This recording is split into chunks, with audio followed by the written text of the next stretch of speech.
What is going on, everyone? How's everyone doing? How's everyone doing?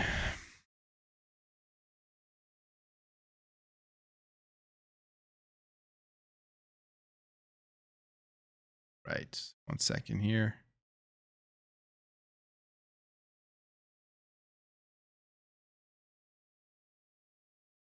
We'll jump in. We'll jump in, start talking about 2-3 minutes here. We'll just wait for the chat to fill up because I just jump in. I just go live without any real schedule. So I'm sure you're wondering what's going on. Why is Plume live? Why is Plume live again? Never goes live.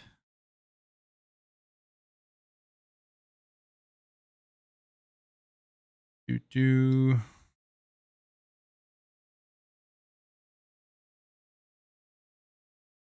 How's everyone doing? I see there's 30 of you guys in here right now. Everyone having a good Friday night?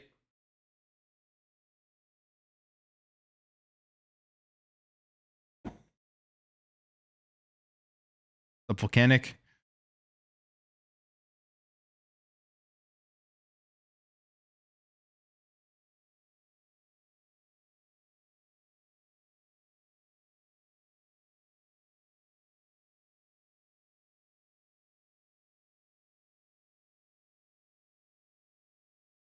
So, if you guys,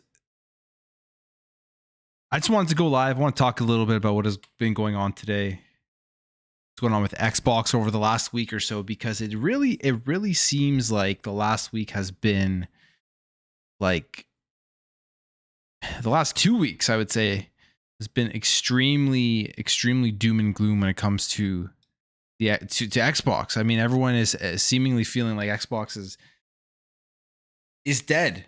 Dying, which is absolutely an absurd take, but you see some of the stuff going on, and it all really culminated today. I don't know if you guys saw what happened with Hi-Fi Rush. There was some Hi-Fi Rush news that came out, and well, there was Hi-Fi Rush news, and then there was some other stuff here about the state of Xbox. So I see Spank Rocket Gaming in there mentioning that, and this all started from Jeff Grubb and his Games Mess podcast, where he mentions a couple of things. First of all, see if I can pull it up here.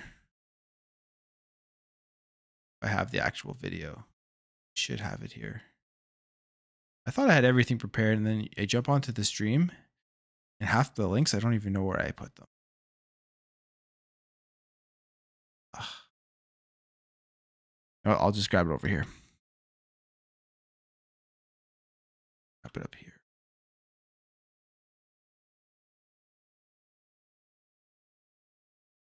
I will grab it here. I could have probably made a video about this, but I just want to go live and talk about it because it's been like, I don't know if it's because my social media, my Twitter, the algorithm feeds me all of the Xbox stuff more so than other stuff. Could just be that, but man, going on Twitter the last week or so has just, in terms of Xbox, it almost seems like people believe that the brand is literally dying, which is an absurd take. Yeah, sure, they've had a couple of missteps, but like, there's some people out there that believe Xbox is finished, which I wonder if it's the same across the board when it comes to PlayStation and it comes to Nintendo whenever they make mistakes, because they make mistakes as well. I mean, my video today, I talked about like the price raises again that PlayStation is doing. No one seemingly talked about that. And whether you think it's just because of inflation or you think it's just because of other reasons that don't really matter, it's still a worthy news piece, especially for people who live in those countries where they're raising the prices. But I saw no one talking about it. But instantly, as soon as the Xbox stuff came out today, which obviously got proven to be false, which we'll go over all of that as we get further into the stream, the narrative completely got destroyed right away. Thank God, because that's one thing that Xbox marketing doesn't do good enough when all of these things are flying around, just coming out and squashing whatever people are spreading, which is false. But they did it today, which was good. But I just don't see anyone talking about anything else other than negativity towards Xbox. And I'm wondering if it's because the ABK deal is literally going to be having the decision next week. Like, CMA is making their decision, which is probably the most important one. But we had this that came out. So first of all, there's this. This part we don't know if it's true or not, but Jeff Grubb here talks about. I'll just pull it up. Actually, you know what? First, we'll start with this one here. So he says this. I'm gonna pull it up. We'll listen to it. What's up, everyone? What's everyone jumping in the chat? I see 75 of you guys in here. Hope everyone's having a good night. We're just hanging out tonight. Just gonna go talk about everything that's been going on with Xbox over the last week or so. Because the doom and gloom is just too much. As someone myself, I consider myself, like I've said it on my channel, people get confused as to like type of gamer I am. I literally game on everything. I got a PS5, I have a Switch, I have an Xbox, I have a PSVR 2, I have a Steam Deck. I literally have, it's like the only thing I spend my money on is food and my family. Of course, I gotta like take care of my family and stuff, but food, take care of my family, my kid, and video games. Like I literally don't spend money on anything else.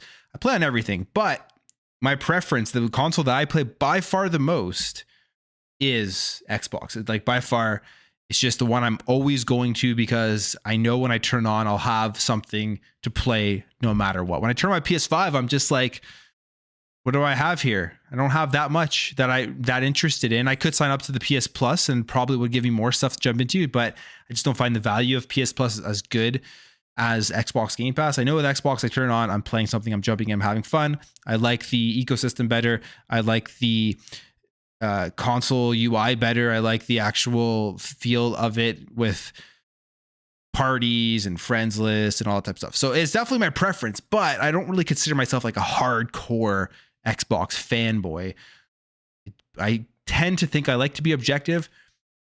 Maybe I'm not. People will probably differ with me. I'm sure people in the chat will say that I'm not objective, and that's cool. Whatever. Everyone has their opinion, but I think I'm pretty objective when it comes to Xbox. And I think that these last 2 weeks, when the Redfall stuff came out, criticism, I made a video, I talked about it. I made one video talking about it. That was the criticism. And then it was over. And obviously I mention it when there's other stuff in other videos that involve Redfall. But I made one video criticizing Xbox for that misstep. But the doom and gloom since the Redfall 30 FPS announcement has just been insane. I even tweeted out when it happened that generally my fake outrage radar is like spot on. I found that the outrage for 30 FPS Redfall was justified and warranted.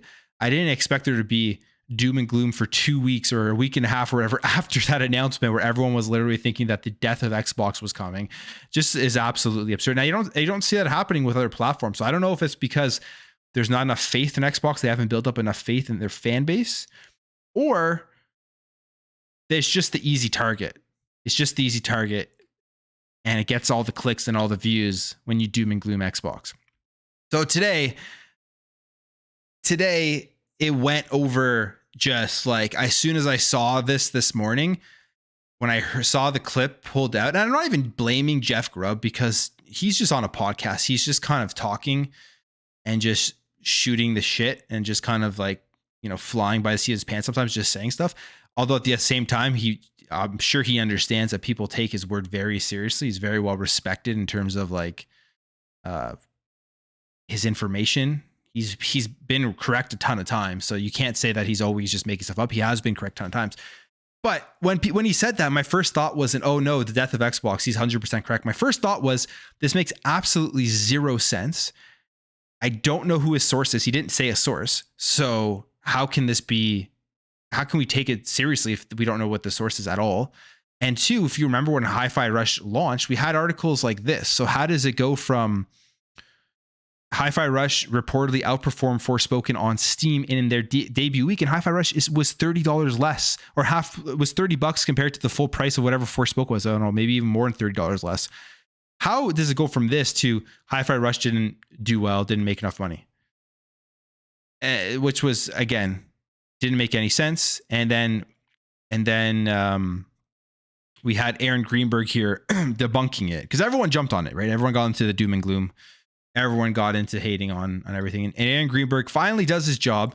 I have like a pretty negative opinion about Xbox marketing, as I'm sure a lot of people do, to be completely honest.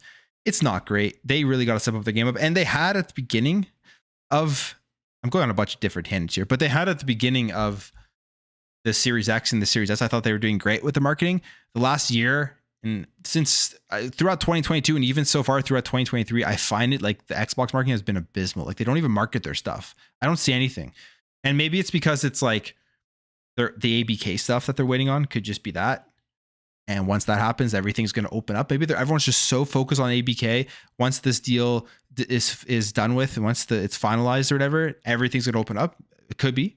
But you would think that like the marketing dudes aren't focusing on the ABK deal. They're focusing on marketing Xbox. And I find that like the marketing for Xbox this year has been abysmal. If I have one major complaint about Xbox or one major criticism, it isn't some of the missteps that have happened in the last 2 weeks. It's the marketing, because one of the major reasons why PlayStation is as successful as it is, believe it or not, as someone has experience in marketing, one of the major reasons that Xbox or PlayStation is as successful as it is not just because of its first party content, which is good and great for a lot of people. It's because their marketing is on point all the time, that you have the person who doesn't follow the gaming industry like I do, like you guys who are in the chat do, which is the majority of people, believe it or not. Like Twitter isn't the majority of gamers. The majority of gamers is the guy who goes to work 9 to 5, comes home, wants to relax, have a beer, sit down, play a game. That's the majority of people that are buying this stuff. They think of PlayStation first because of how on point their marketing was. And Xbox got to step it up. I mean, I don't know how they measure their marketing. I don't know like what the accountability is at Microsoft, but it almost seems like it's not, their marketing is, in my opinion, the biggest thing people should be criticizing about Xbox. Not all this other stuff, that all these fake rumors and stuff that go around. Everyone jumps on, everyone makes videos. Our favorite guy here, where is it? Do I have the link? I have the link here. I must. I think I tweeted it. Pretty sure I tweeted it. Yeah, I did. Actually, I responded to him. Our favorite guy here jumps in right away and does his. Well, maybe we'll watch the video on the stream tonight, because I haven't watched it. Maybe we'll see if he makes any good points. Dreamcast Guy, everyone's favorite YouTuber.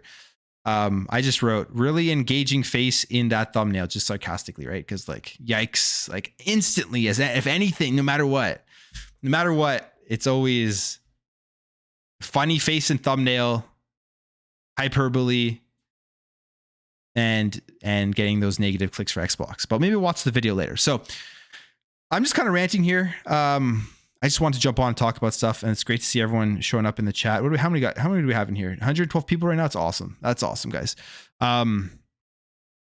Yeah. So if you weren't, I saw when I made my community post, people were like, "What's going on? What is all the doom and gloom? What's going on with Hi-Fi Rush?" Nothing is going on with Hi-Fi Rush. Hi-Fi Rush has been extremely successful. It is still extremely successful. But what happened this morning? I have so many tabs open, so bear with me as I try to get back to where I was. Jeff Grubb says Hi-Fi didn't make the money it needed to make, and we'll just listen to what he says. Let's gotta make sure the audio is on here so you guys can hear it. Okay, so this is what he says.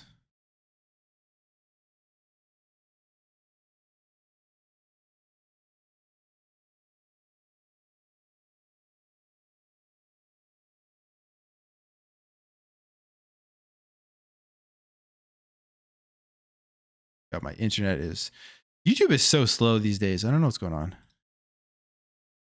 It's coming. That lag? What is going on here? Okay. I turned down this HD. I have like gigabit, 1.5 gigabit internet. I don't know what is happening. All right. We don't really need to see the faces.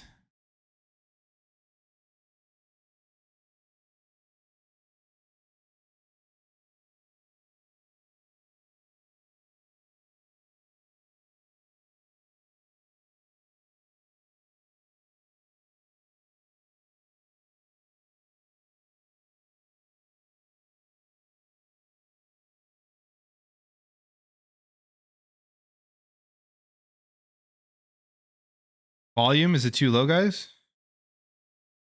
Sorry. Let me know if you can hear it. I'll just I'll rewind it a bit. I guess you already heard it, but here they talk about Hi-Fi Rush. Okay, let me know if you can hear it now.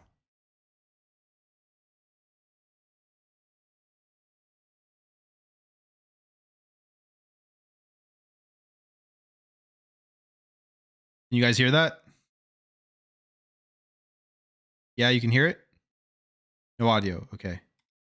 Sorry, give me 1 second. Probably have my that's why. I have my okay, sorry, 1 second. I'll where is it? I don't know why it auto changes this all the time. I have to go back and change it when I go onto stream. Where is it? Okay, there we go. That should work. Okay, let me know if you guys hear this now, okay? Oh, no, you don't hear that. Why that's not true?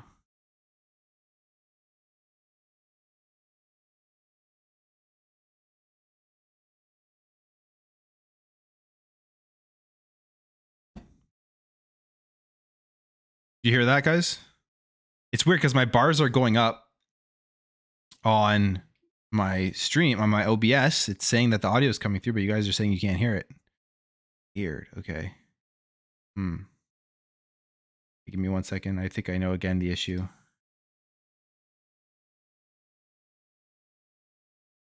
All right. What happens when you don't stream enough? Get these problems. Okay. Here we go. This should work now too. Okay, now this should work. Tell me if you can't hear this, then we may not even be able to do this because I don't know what's wrong, but you should be able to hear this. Xbox it's not as many as PlayStation. Maybe that it is in itself a problem that you're not number one, but Xbox has rarely been number one ahead of PlayStation. So no, so whatever. So they're still moving consoles, and that's good, I guess. Maybe they should be moving more, but you know, some of this excitement about Xbox, you Game hear that? Pass, like everyone like. Still no audio. I know my stream. Okay, we're good. All right, awesome. I know it's a little bit of a delay, so don't know what you guys are saying no or yes to right now. It's good. All right, awesome. Okay, so we'll go back. Okay, I'll just get the timestamp back up here. Sorry about that. I troubleshoot on the fly here because my settings. I gotta. OBS messes with me sometimes. Okay. All right. I don't know. Like when they do get a win, like Hi-Fi Rush. You know, and I criticized before, like, why wasn't this something that was made into a big deal instead of just used as this shadow drop opportunity? I think if you made that a big deal, it would have been more impactful. It would have seemed more like a win. I don't know why you present that as this small game that we're not even going to, you know, have a marketing campaign for, really. And I know I've been criticized for that, but that's how I feel about that. I think that game was too good to be a cute little shadow drop. I mean, I gotta say, like, I think I disagreed with you at the time, but based on what I've heard, it just straight up didn't make the money it needed to make. And it got good reviews, the buzz was good. So where do you put the blame for something like that? And it's like, is it the price? Was it the shadow drop? Or could it have sold more? Or is it Game Pass? It's like, this is something that I would love to ask Xbox about. It's like, you have Game Pass, which does incentivize a huge number of people to not buy games. I mean, I know a lot of people end up buying other games, but I think a lot of people, you know, they're happy to just play games in Game Pass.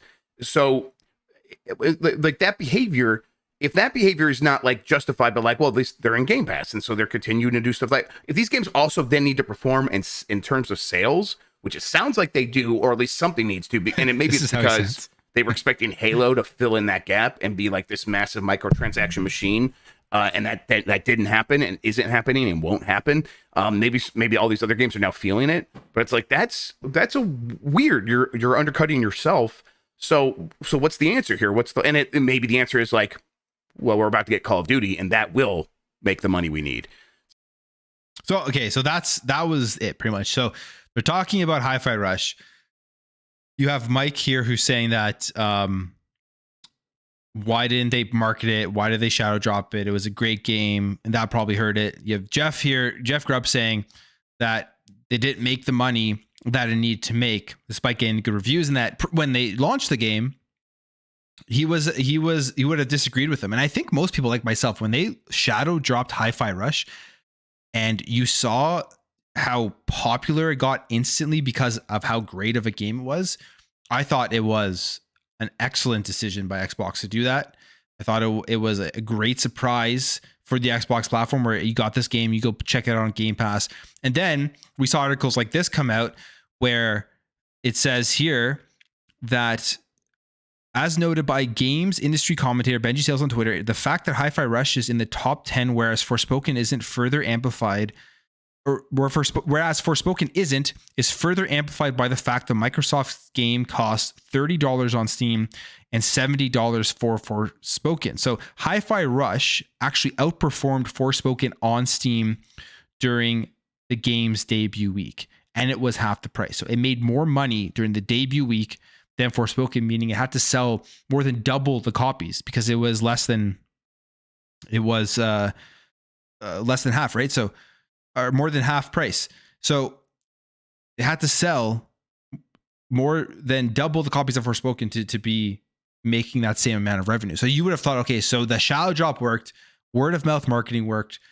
At the end of the day, if a game is good, a game will sell itself because people are going to talk about it and people are going to share it around. The hype is going to be massive, which is at times way better than when you show off a game, especially in today's day and age. How many times do they show off games? They look incredible.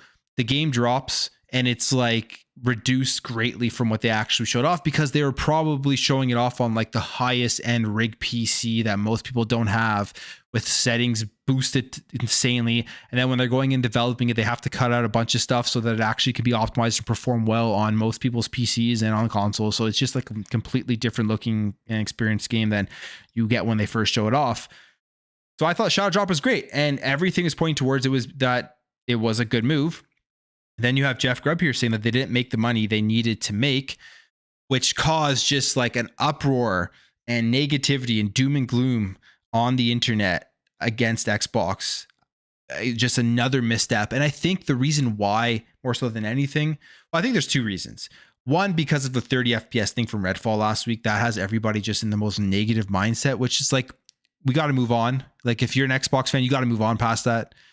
Everyone's criticized it. I know influencers like to say that like you have to hold their feet to the fire. You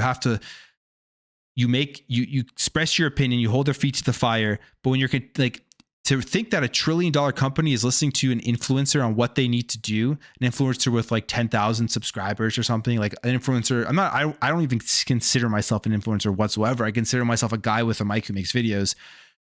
To think that Microsoft is listening to a word that I say, to me, is just mind blowing. I don't know how people think that Microsoft is listening to some of these YouTubers out there. Crazy to me. I could be wrong. Maybe Phil Spencer is literally tuning into every podcast, every Xbox podcast, every Xbox YouTuber and taking notes of what they say.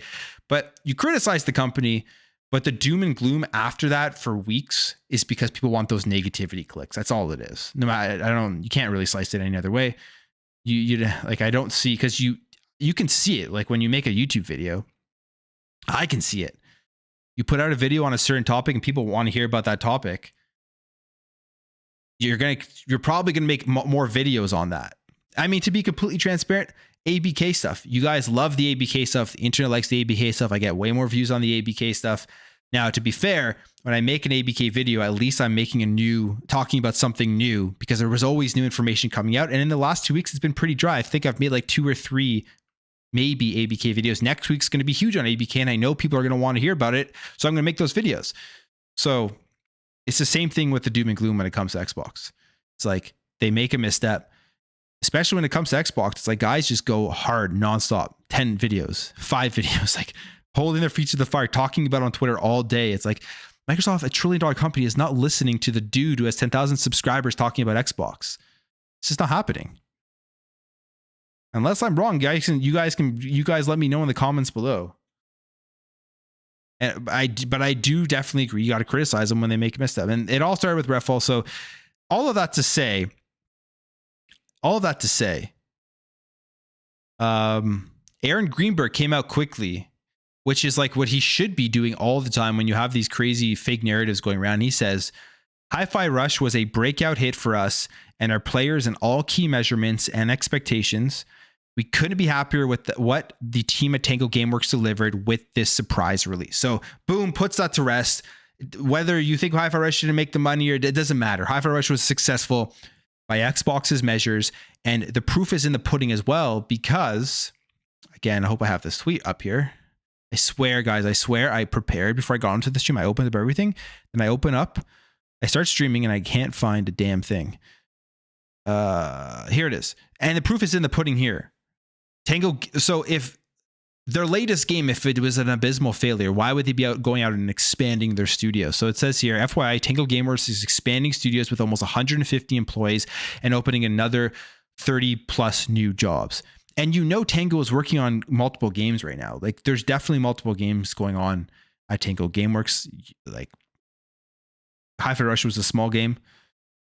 Ghostwire Tokyo came out. Hi-Fi Rush came out. They were working on those together. So you're assuming they're making probably another 2 games right now. I would take a wild guess. There's probably 2 games in development, whether that's Evil Within 3, whether it's that rumor about that big JRPG and then something else new. There's multiple games in the work at Tango Gameworks, and it wouldn't be happening if they weren't relatively successful with the stuff that they have been creating. So, Sanchez MTC Gaming gifted 5 Plume Network memberships. I appreciate that. Really appreciate it. Helps out the channel. It's 99 cents a month, literally just helping the channel out and saying, guys, appreciate my content, but no obligation. But I appreciate that for gifting the 5 Plume Network memberships. Sanchez MTZ Gaming.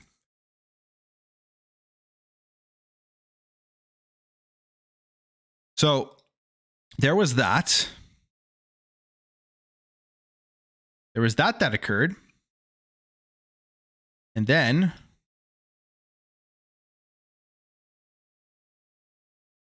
the other thing that Jeff Grubb talked about. Now, this one hasn't been debunked or anything, and I doubt it. Like, again, if this isn't, even if it is true, if you're Aaron Greenberg, you're the marketing team, and you see this going around, you should come out and say, like, this isn't true. If it isn't true, I guess you say thought, but if it's false, come out and make it a statement. But they didn't address this one. I got to find it again. All these stupid tabs. I have one monitor now as well. Another big thing that's hard when I'm streaming because I'm in the middle of moving and I'm going to have like a better setup, hopefully by the end of this summer. Whereas like I'll have my 2 monitors. I won't have to have this background, maybe actually have a nice setup and just be a lot better. So hopefully that'll be happening. But right now I have one monitor, so it makes it hard. Okay. So this is the other thing. Jeff Grubb says Microsoft isn't happy with the state of Xbox. Let's see what he says here.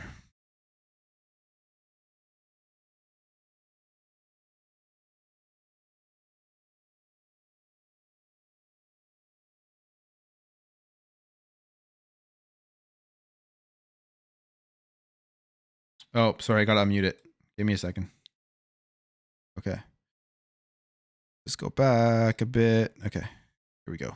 After with this Activision deal, that feels like they're committed for the next 5 to 10 years to like see that stuff through. So like Doom to me would mean like they basically are, we're going to sell off Xbox or wind down the division or really shrink it or become a really small third-party publisher, excuse me. I don't think any of that stuff's on the table. I think I do think though that some people inside that company's careers might be sort of on the outs, and I think that's where this is coming from. And I want to read this super chat right now from Edgar Marino. Please. Here. Says, I wouldn't know people were upset with Xbox if it wasn't for podcast/Twitter. Me and my friends always have something to play. Yeah, that's great. That's awesome. And that's awesome. And thank you for the support. But the thing is, look, this isn't necessarily just about like the mood and the temperature of the gaming sphere. These are real consequences that are going on inside Microsoft right now, right? I mean, do you think management is happy with the state of Xbox right now? I can tell you they are not. They just aren't. Not. They're upset. They're the ones who are upset. Yep. So, and I understand if that doesn't impact you or if you're having fun, that's great. But, that's what's going on right now. That's the reality of it. And I know some people don't like to hear it, maybe. Yeah, but we're just trying to diagnose it a little bit, right? We're just like, there is, like, they didn't release a first-party game last year. And if that doesn't affect you, again, if you always have something to play again, that's awesome. But it's like a lot of people, that does make them regret getting their Xbox. And so it's like, we're trying to speak to both of these sides. But I think if you are playing with your friends on there, I think it's a very easy system to have a good time on. I like playing games on my Xbox Series X. I've been playing Dead Island 2 on it, and it's a good video game playing platform. they It's got a great that system. They got We've that always side liked of the stuff down. system. Exactly. But it's there is a whole other element here that they have not figured out this generation, and we're like still kind of Right. tapping our feet waiting for that. And Jodicus kind of said, he wasn't talking about us necessarily. I missed the. Oh, I must have missed the.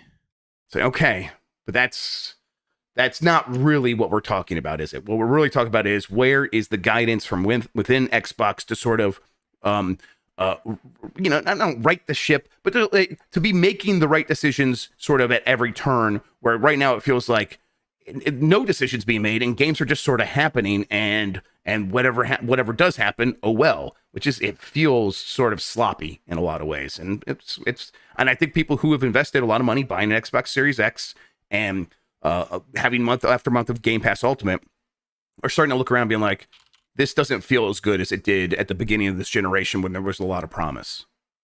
Right. And, things kind of turned almost as soon as there was that Halo Infinite delay for a year. Then that turned into Halo Infinite kind of coming out. And initially, everyone was really happy about that. And then very quickly, that turned bad. Then it's been kind of a lot of delays and, announcing games that feels like we're still not going to hear about anytime soon. Like, we'll look at the backtrack Fables, after. like your Perfect Darks, even Avowed. Like when are we going to hear about Avowed? I don't know. It's just in a weird state right now, and I get it. You can't just snap your finger and make these games appear, but something feels off. I think is the best way I can put it. Something feels off about the Xbox brand right now. I don't know if so much of their focus has been about this ABK deal, that maybe there's been too much on that, and a little bit less about the here and now. But I can't imagine that's it, because that's different people. That's lawyers and stuff figuring that out, I assume. Right. So I don't know why we're here. I don't know why we're at this kind of weird, funky state for Xbox.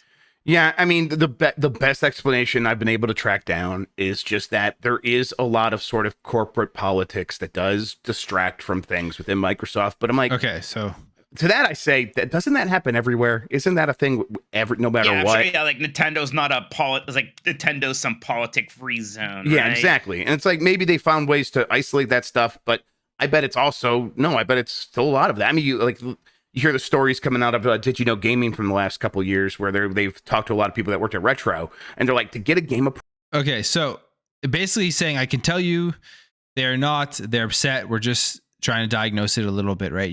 They didn't release a first party game last year. And anyway, so he's saying that Microsoft, the management there, heads are upset with the state of Xbox. And to be fair, 2022, they didn't release a first party game. I'm sure they aren't happy about that. A lot of it goes back to the delays. A lot of the stuff that they had planned for 2022 got delayed until 2023.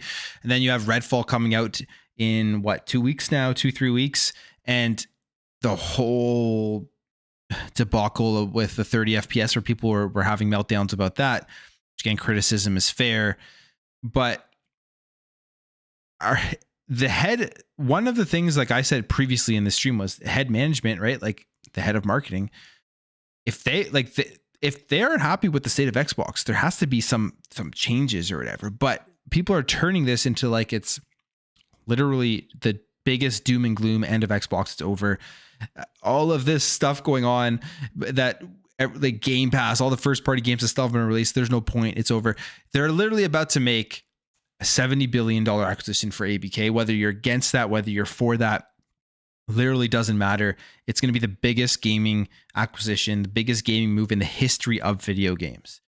If there was an ounce of doubt in the direction of Xbox, if there was an ounce of doubt as to where this platform is going, whether Microsoft even wanted to support it anymore, they would not be spending $70 billion on ABK. If anything, Xbox is probably in the best place it's ever been in the history of the actual brand. I know that's crazy to say, because the last 2 weeks have been nonstop clicks for doom and gloom, to get clicks on YouTube, to get clicks on social media.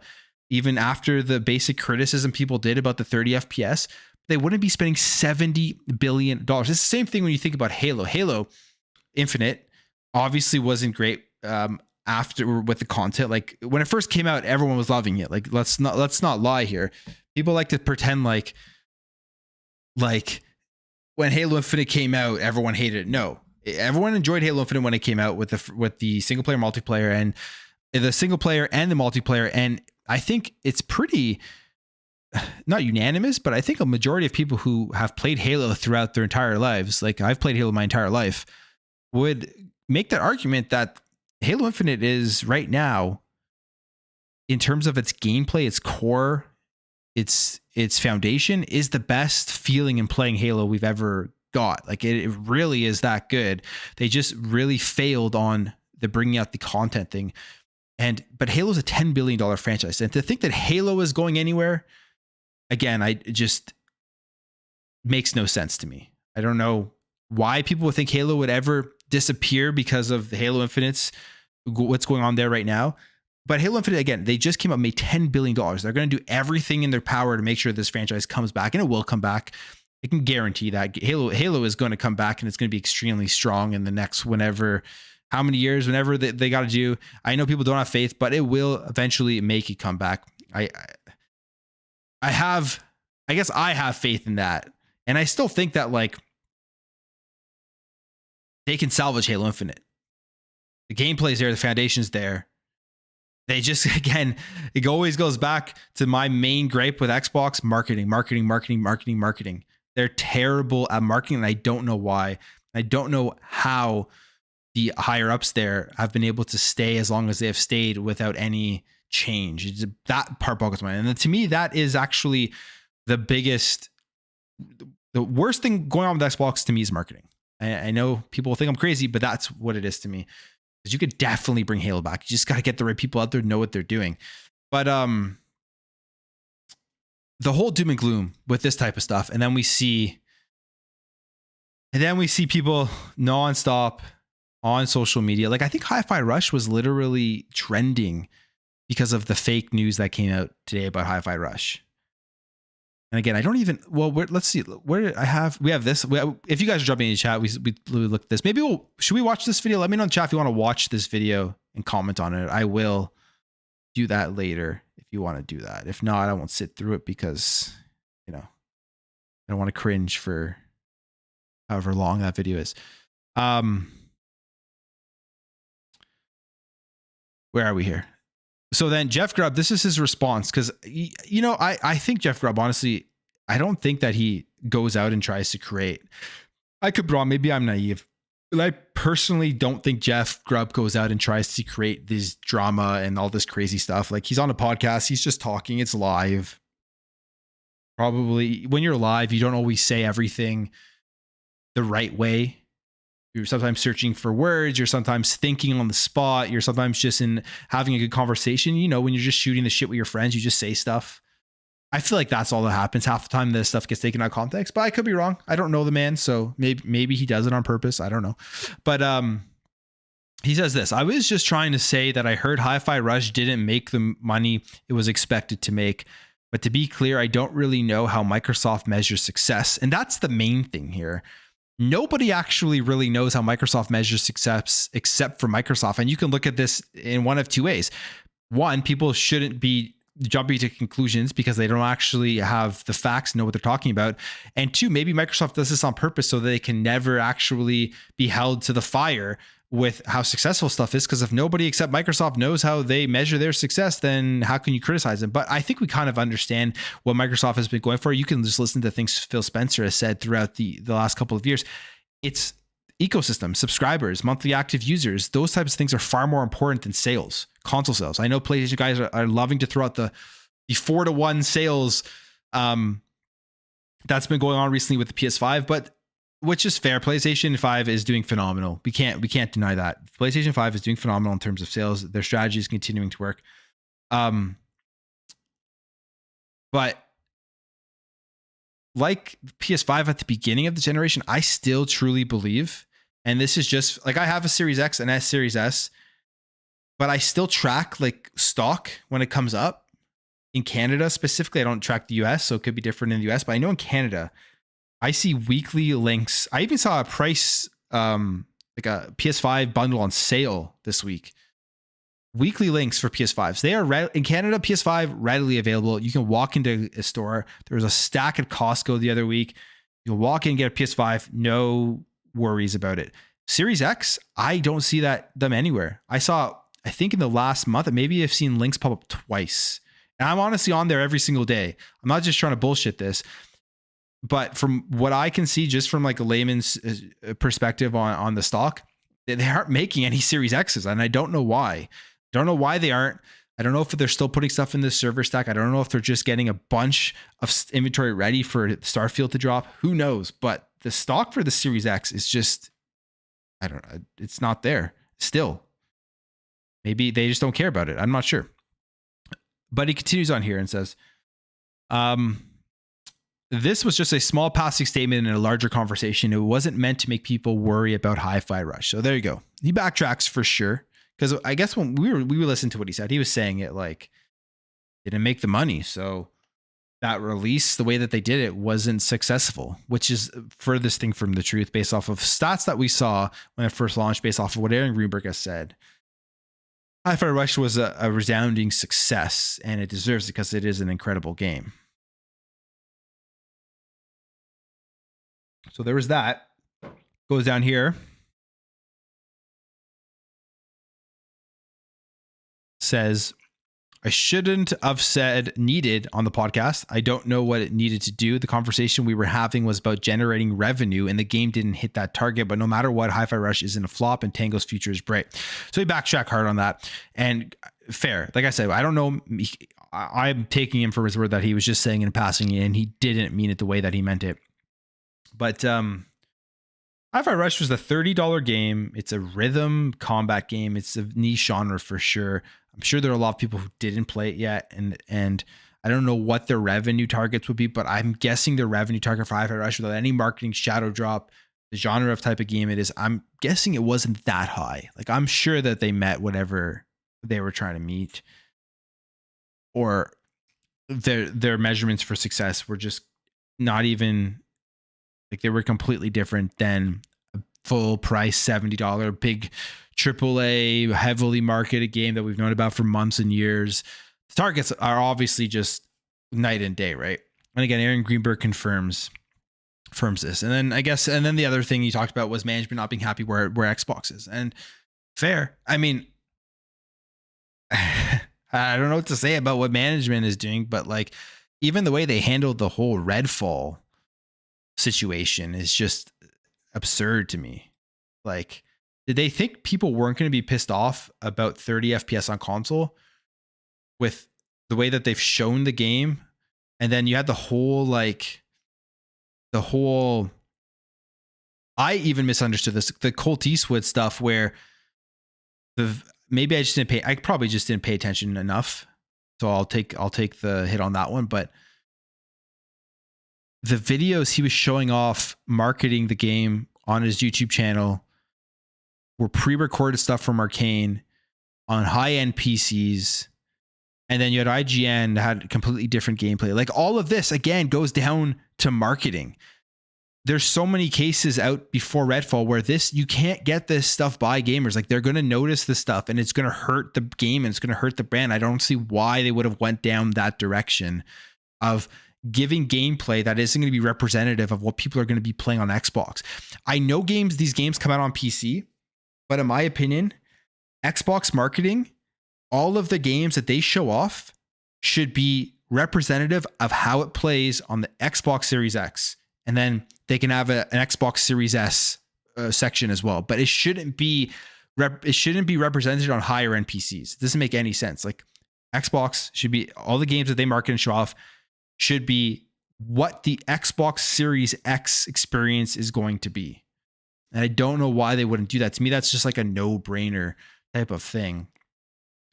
Because PC is just, everyone has different specs. You can increase specs, you can reduce settings, increase settings, you can buy a new but like Xbox Series X standard, everyone who has Xbox has an Xbox Series X or Series S. That's where the marketing should be focused on when they're showing off games. There shouldn't be any like gray area for this. And I don't know how marketing misses that stuff. And that's why I think like biggest criticism I have for Xbox literally is their marketing department. I just don't know what they're doing. Like, hire me, I'll do it. You can pay me in Canadian dollars, which is you'll like, you know what I mean? Like, God, I don't know. Not that I actually want to be hired by them. I'm just joking. But anyways, That part's frustrating to me. That's the most frustrating thing. But the doom and gloom over the last 2 weeks has been absurd. People love to just overdo shit, and it's so annoying to watch. It's so annoying to see on Twitter, and everyone going back and forth like somebody died. Like relax, people, relax.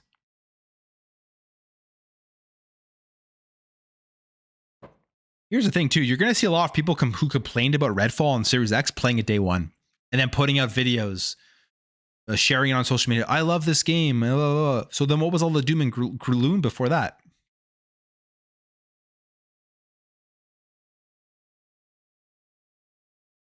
So that's my rant on that. I don't know if anybody responded when I said, should we watch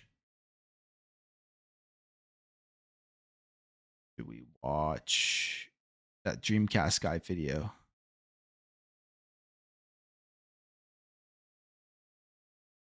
I think I had some other stuff here. Isn't Bethesda in charge of their own marketing? Hey, they could be, but it's to me, whether they're in charge of their own marketing or not, it's still whoever is at the top of the marketing for Bethesda. But like, when is like, they're part of Xbox Game Studios. Xbox is the $1 trillion company here. They're the guys with the executives probably making like $200,000 a year. Who knows? I don't know how much they make, but like, they're probably making a shit ton of money. When are they going to be like, when are they going to step in from the marketing department and get stuff in order? Right? Like, these guys are getting paid a lot of money to market Xbox, and I think there's a general consensus, at least in the Xbox, from Xbox fans and in the Xbox community, that where's the marketing? What's going on here? Mr. Orange with the $4.99 super chat. Appreciate that. Love the content. Great to hear. I appreciate the support. Love the support you guys are giving me.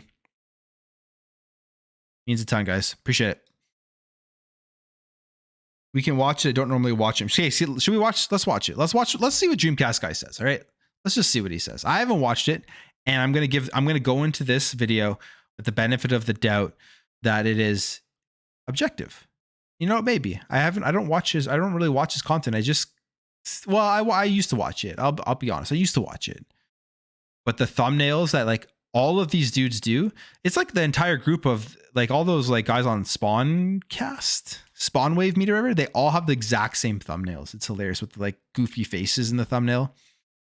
It's hard because as a guy, as a YouTuber, just a dude with a mic making videos, I see all of those thumbnails with the goofy faces, and I think to myself, man, these guys are doing really well. Should I start doing the goofy faces in the thumbnails? But like I just can't. I tried. I can't do it.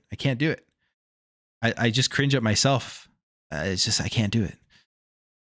So if I ever do a goofy, maybe I've done it once. I don't know. But if I ever start doing consistently goofy faces and thumbnails, like, call me out on that in the comments.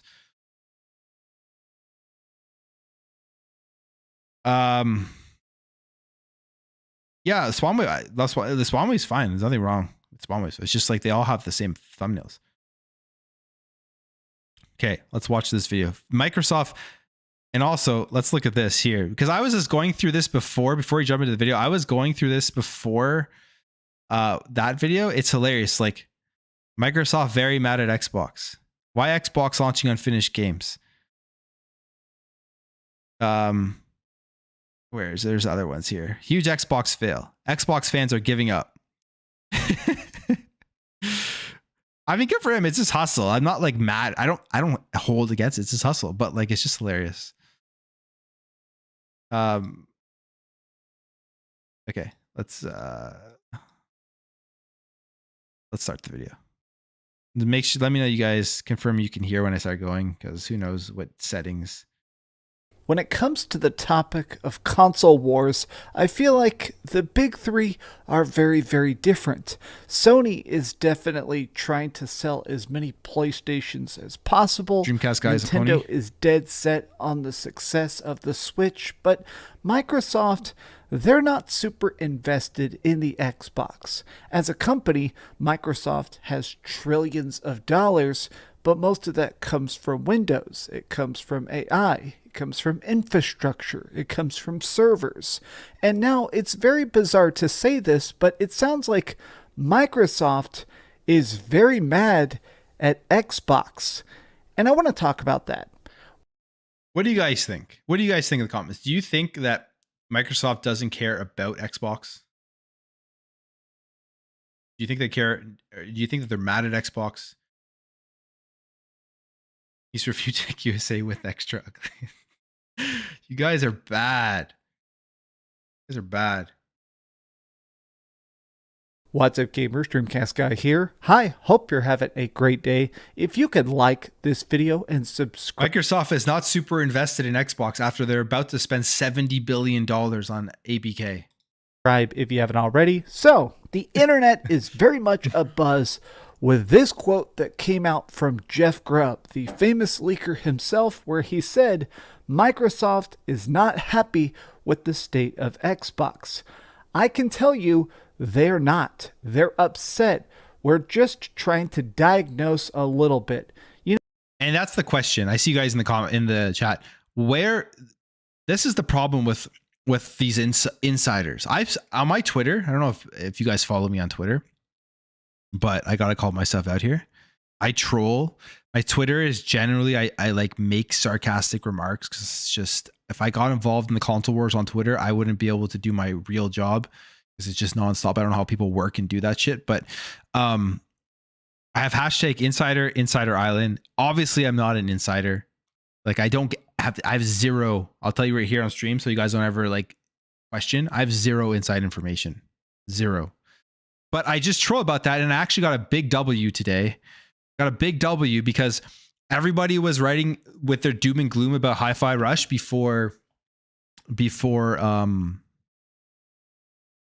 Angry Bird came out and debunked it. And I wrote, based on what I've heard, Hi-Fi Rush was very successful, hashtag insider. And then somehow, by the grace of God, Aaron Greenberg comes out and does his tweet. And I say, like I said earlier, based on what I heard, Hi-Fi Rush was very successful, hashtag insider. So I feel like a lot of people are actually going to think I'm a true insider now after my inside premonition here this morning. Rachie with the 220 super chat. Appreciate it. Remember your roots. Don't make fake toxic goofy face. You know what? I won't. I can't. I should record the video once of me like pretending like I was like, you know what, I'll try it out, see what happens. I'm just in the camera making all these stupid faces, and it's just like I melt inside. I don't know if it's pride. I don't know if it's ego. I don't know if it's I don't want my kid when he's older to see all my goofy, stupid faces on thumbnails. Probably that's it. More so than anything. I can't do it. I cannot do it. But anyways, I got a big insider W this morning with Hi-Fi Rush. So where are we here? The thing is, look, this isn't necessarily just about That's like... not the one. That's not the one. Let's go back to the video. Dreamcast Guy. There we go. You know, they didn't release a single first-party game last year, which is a completely insane to think about. They didn't release a first-party game in all of 2022. Just truly insane. If that doesn't affect you, if you always have something to play, that's awesome. But a lot of people regret getting an Xbox. Now, to go a step further than who's I want to know where that info came from. Like, did he take a poll? Is there a poll out there of people who have expressed their regret about getting their Xbox? I don't know. Like, how can people make those statements?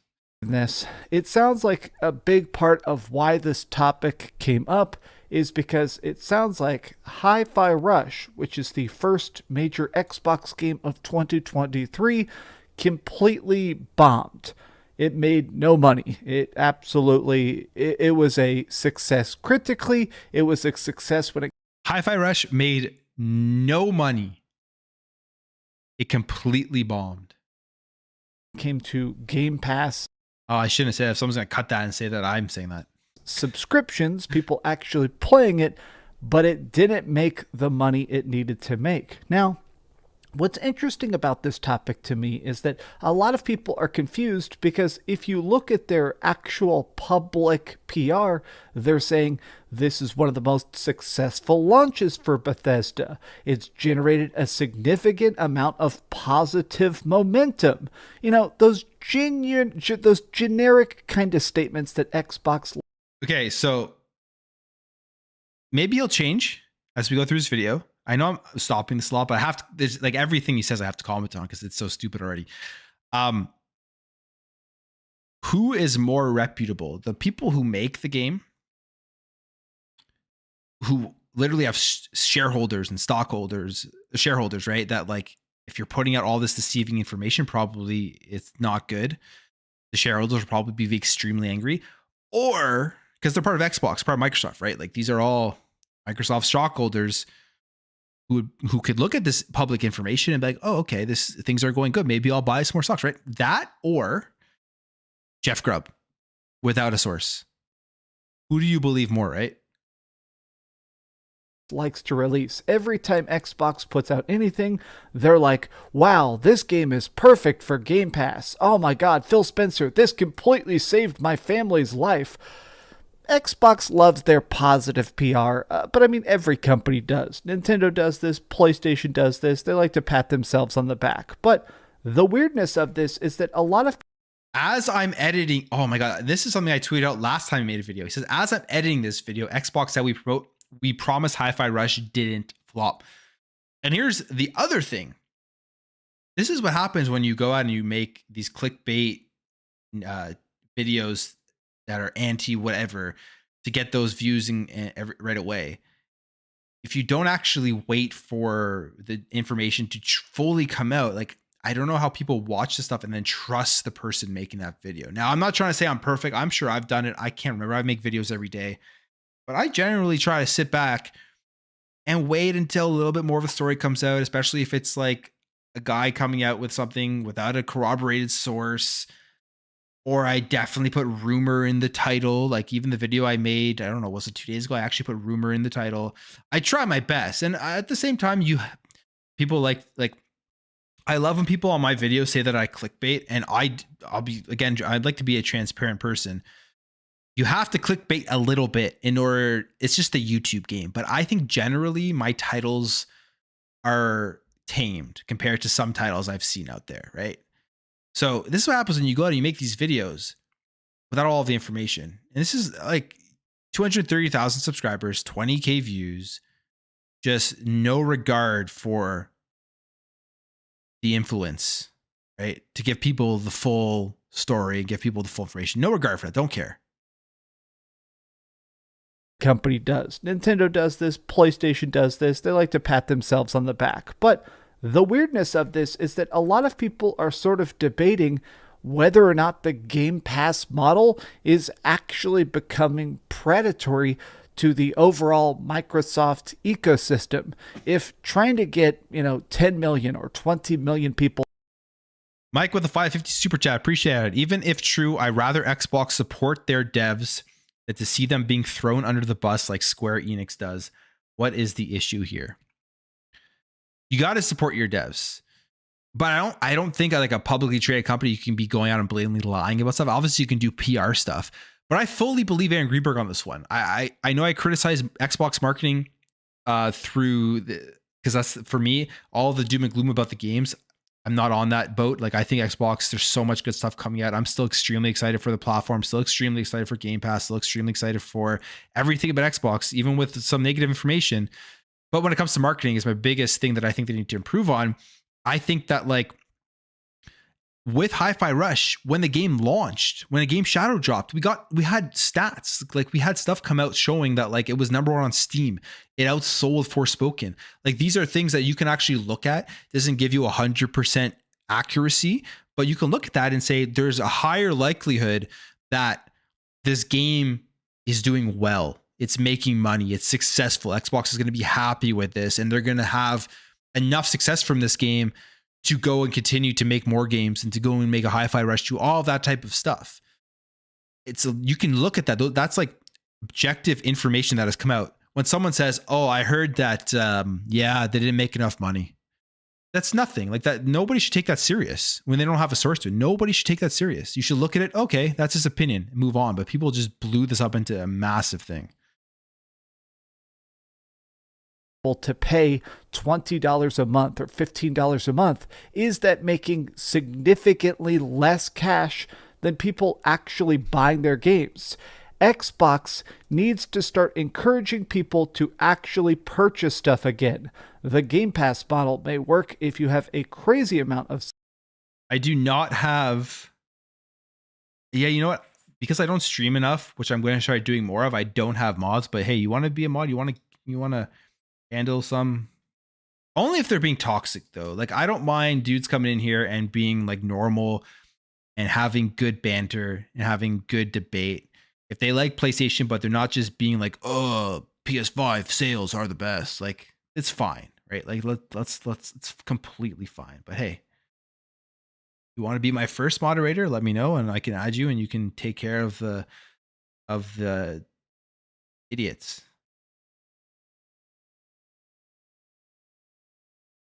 Subscribers, but you need to sell consoles to sell Game Pass. And like, for example, Victor W, Game Pass doesn't reward developer sales due. You know what? That's a fine. That's his opinion. Who cares? That's his opinion. Who cares? Can I do kicks for my phone? I don't know.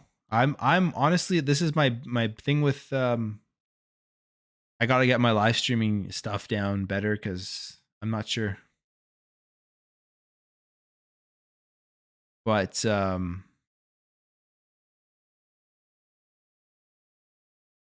sure. All right, I'll make you a mod. Can review, remove chat messages, hide or put users in timeout. Can manage block words, change chat modes in live. Okay, so I'll make you guys standard moderators because I don't know what the other thing is. But welcome. You guys are the first Plume moderators. Don't let me down. I'm joking.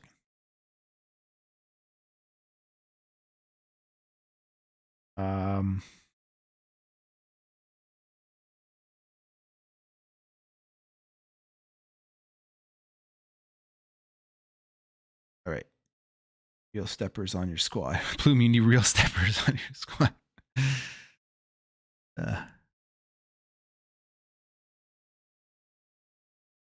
Nate Dog, we forgot the Greenberg's at 60s. Okay, whatever. I'm not going to read all the comments.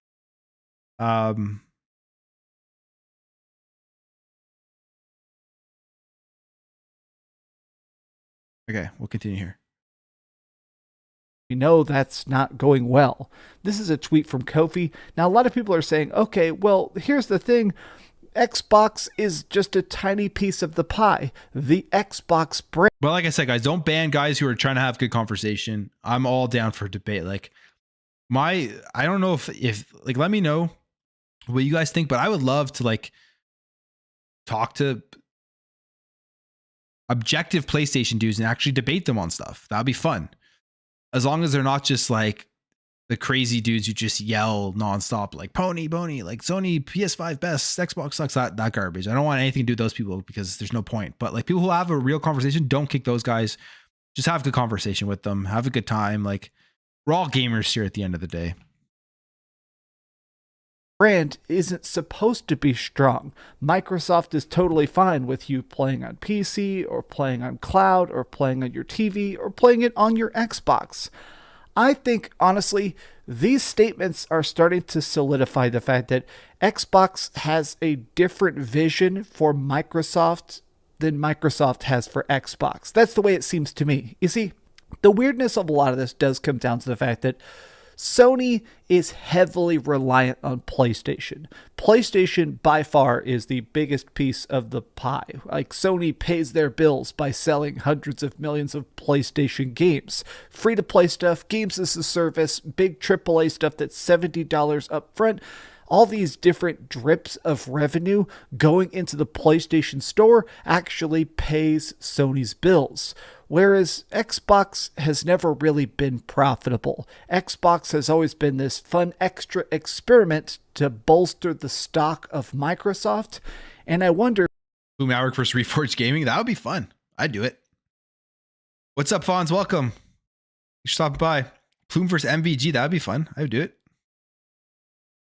I'm not afraid. Now, I don't know if these guys do YouTube full time, but if they do YouTube full time, I would need to, it would be an interesting time. Objective PlayStation dudes, that's a contradiction. What happens when Microsoft gets tired of the Xbox experiment? Is that even possible? Are they in too deep? Now, I want to go on here and just take a look at this as well, because people are actually still talking about the fact that maybe this is a problem with Xbox marketing. They have really been pushing the idea that, you're. So let's just, before we continue, I know I've stopped in long this video. He talks about Hi-Fi Rush. We know the Hi-Fi Rush stuff has been debunked. Like Aaron Grubb literally came out and said it's been successful. He puts it in his video. He puts it in his video saying they came out and said that it wasn't true, but like kind of mocks it, and still is doubling down on this thing with Hi-Fi Rush. Crazy to me. Mind blowing. Head explosion. You're not supposed to buy these games. You're only supposed to have Game Pass. I have also seen a lot of conversation. I take a look at Xbox Twitter quite a bit, and these people talk about everything is better on Game Pass. Even when there's a cool indie game, there's a lot of conversation about that next hyped underground title. Dreamcast Guy, have you played any of these games that people have been talking about? Have you played any of them? If you haven't, then I don't know what you're talking about. I do straight up see people on Xbox say, I won't buy it until it comes to Game Pass. When it comes to Game Pass, then I'll try it. The problem with that is that Xbox still needs sales. Xbox is still trying to actually get their cut from the Microsoft Store. They need you to show up and buy games like Resident Evil 4 Remake. They need you to buy the next big expansion of Elder Scrolls Online. They need you to actually show up and buy stuff on their consoles and not just wait for Game Pass. The complete dead in the water sales for Microsoft is probably starting to piss them off a bit, because it's got to be expensive to keep all these games in development. Right now, Xbox still technically has 23 separate studios that are actually at full speed ahead making games. And if one of them bombs, that sucks. So this is the one thing about these arguments that these people keep making. Now, like, again, these things could change. Who knows if the information has changed, but we've seen information already coming out. That games get released on Game Pass, but people are still going out and buying tons of copies of these games, whether that's on Xbox, whether that's on PC. And how do you offset the cannibalization of Game Pass? You release your games on multiple devices, which is exactly what they're doing. And from what we've seen from like Steam sales, from stats that have come out about people buying games on Xbox through the store, plus DLC and all this type of stuff, they are still making a ton of sales, while making a ton of money every single month from people paying a reoccurring subscription fee. So the argument here, it's just like, it's literally neglecting so many other things. It's just literally focusing on, well, if everybody who just signs up to Game Pass and never purchases anything, they're not going to make any money through the Xbox store. Multiple of them. And even my personal experience, the thing is, like, you can use your personal experience about, oh, I do this, I do that, but your personal experience really isn't like always, it's not a representation of the greater picture. Everyone operates differently. You got to look at like what, like, I guess the average is and what people do, and then you can kind of extrapolate that out to get an answer. People's personal experiences like doesn't always relate to what is actually happening. So my personal experience is I buy stuff on Xbox all the time on top of Game Pass. Like, I spend tons of money on there, and I'm sure there's some correlation to that, from that to how other people actually interact with the Xbox platform. And bomb, that sucks even more.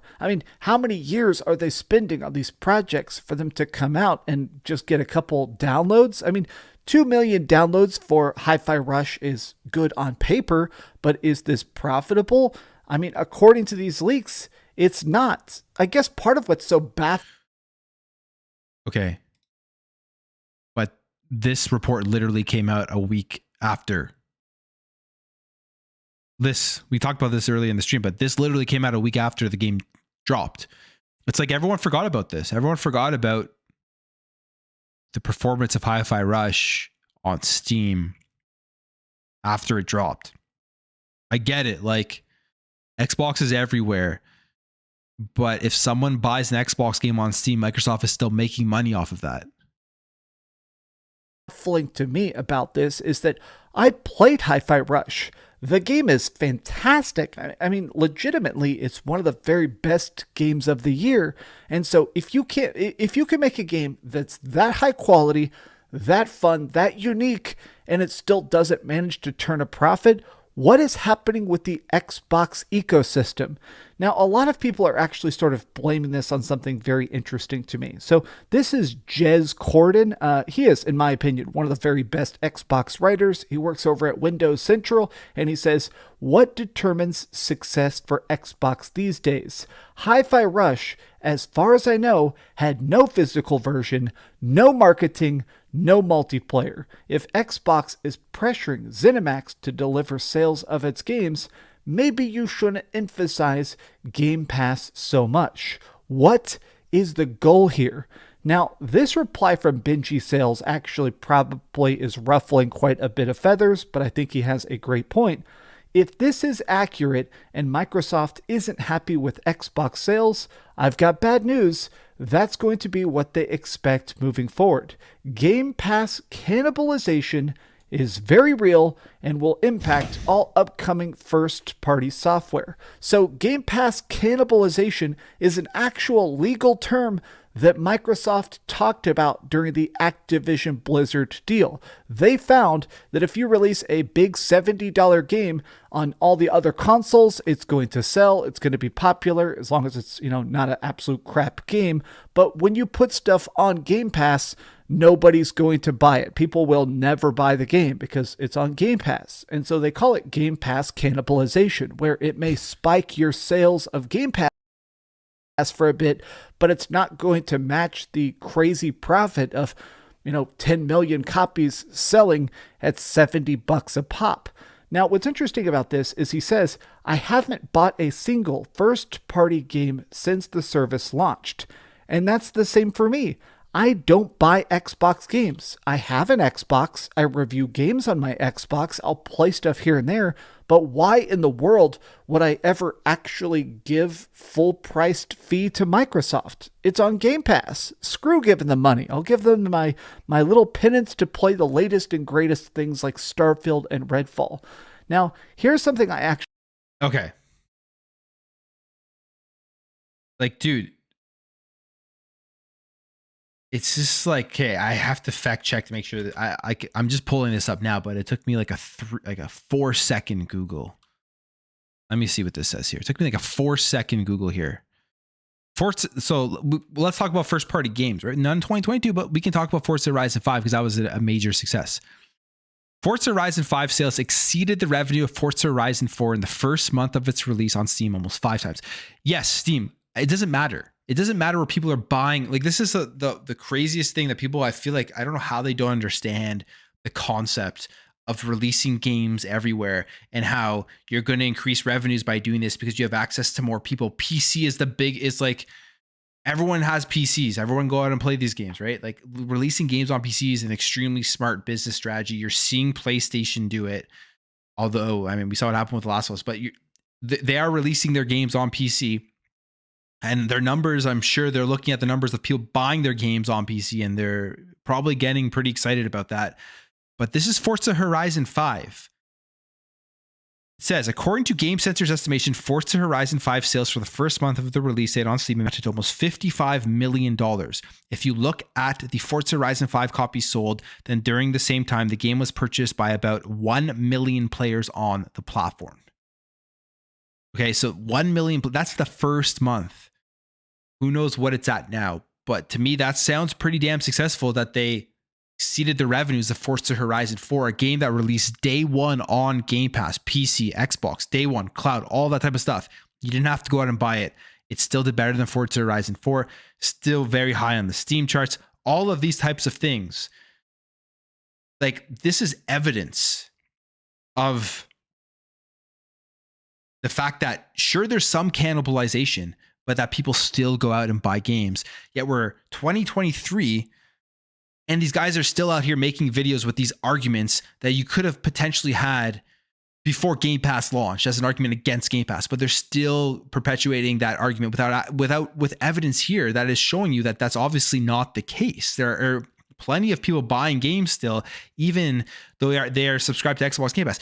Why are people buying games who are subscribed to PlayStation Plus, right? Like, sure, they don't have day one releases in PlayStation Plus, but you could argue that, hey, people just want to subscribe and go on to PS Plus and play whatever's there, and they'll just wait until games start dropping in to PlayStation Plus. There's first-party PlayStation games there. Why aren't people just waiting for PlayStation games to drop into PS Plus, right? All these arguments have literal evidence about things that have occurred previously, but in these videos, these guys that like 230,000 subscribers and like trying to make these arguments without any like looking into anything. It's just crazy to me. Crazy to me. Fired up right now. I find to be incredibly interesting. One thing I'll add is that we're seeing Hollywood massively backpedal on subscriptions now after a few years of experimenting, and the financials just don't add up. Now, this is absolutely correct.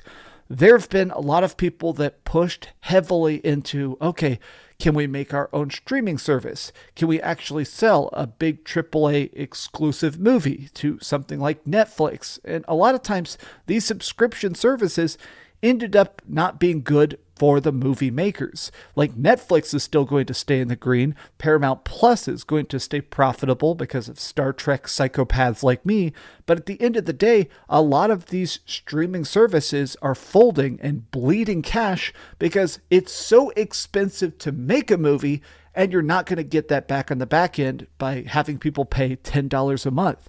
I do wonder if Game Pass is going to actually start to have issues. I do wonder if we're going to start to see some sort of, I don't know, restructuring by Microsoft, where they're going to straight up say, raise the price of Game Pass, 30-day delay on any new games. You can't.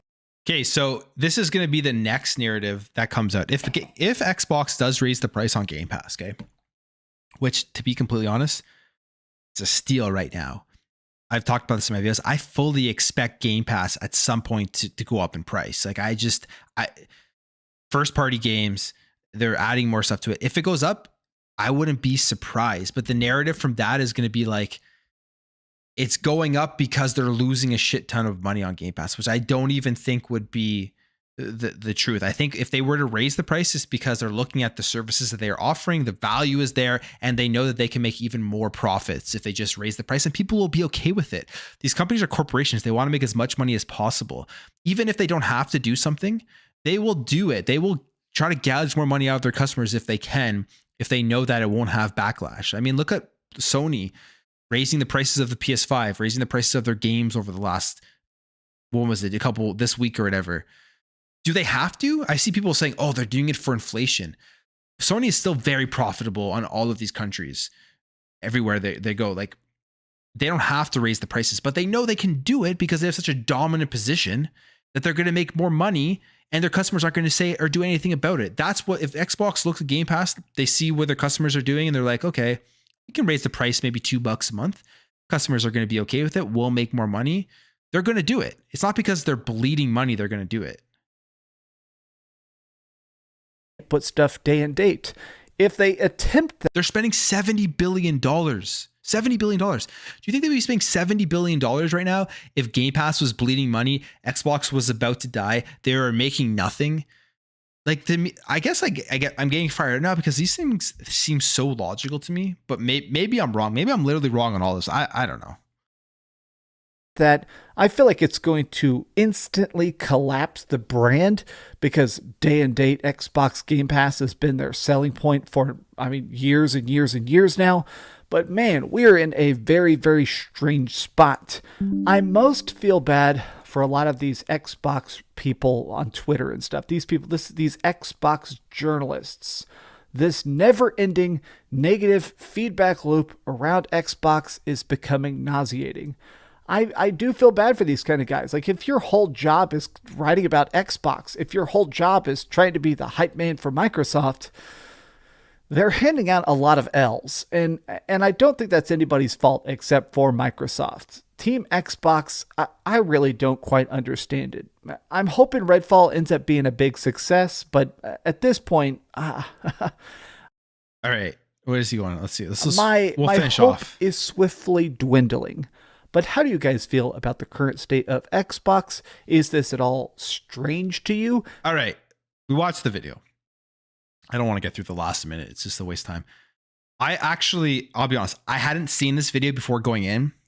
And if you were here during the stream before we started, I was like, I'll give it the benefit of the doubt. This was one of the worst videos. Like, there's nothing here. He came up with nothing. He used people's opinions, random people's opinions, without any sources, even though it was already debunked, and still went on this like negativity run on a topic that has already been debunked by Xbox. Like, it doesn't make any sense. And then no evidence was presented. No articles or sources. It was just random people's Twitters, I believe, unless I'm missing it here. Yeah, it was just random dudes on Twitter, and their opinions were presented as backup for his opinions. Like, nothing of value is presented in this video. It is just to get the negative Xbox clicks, 100%. And I actually went into this thinking, you know what, maybe there's an overreaction to Dreamcast Guy and some of the stuff. Maybe he actually is just objective and people get pissed off, but there's just nothing there in that video that's worth watching. Just an absolute waste of time. Let's exit that. Let's exit cringe face. Yeah, that was just a waste of time.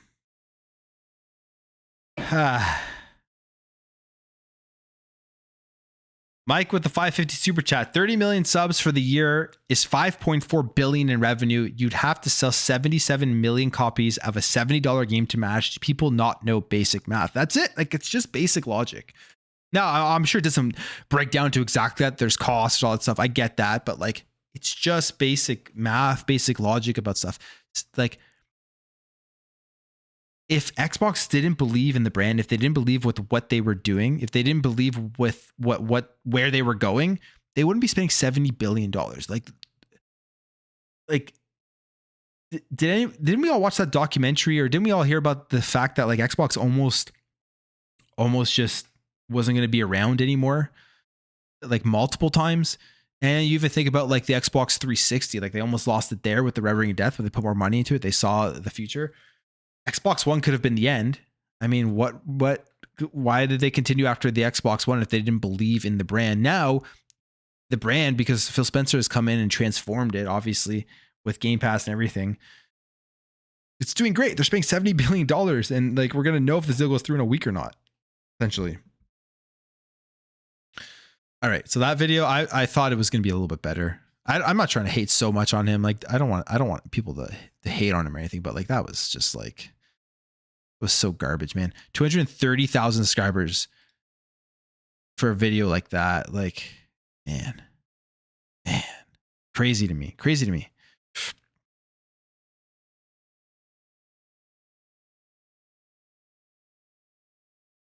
All right. How long have you been streaming here? Hour and a half. Anything else I want to talk about here? Do the Jeff Grubb stuff. And then the articles, they changed it. Like, after Aaron Greenberg came out, Hi-Fi Rush was a breakout hit for Xbox, says Aaron Greenberg.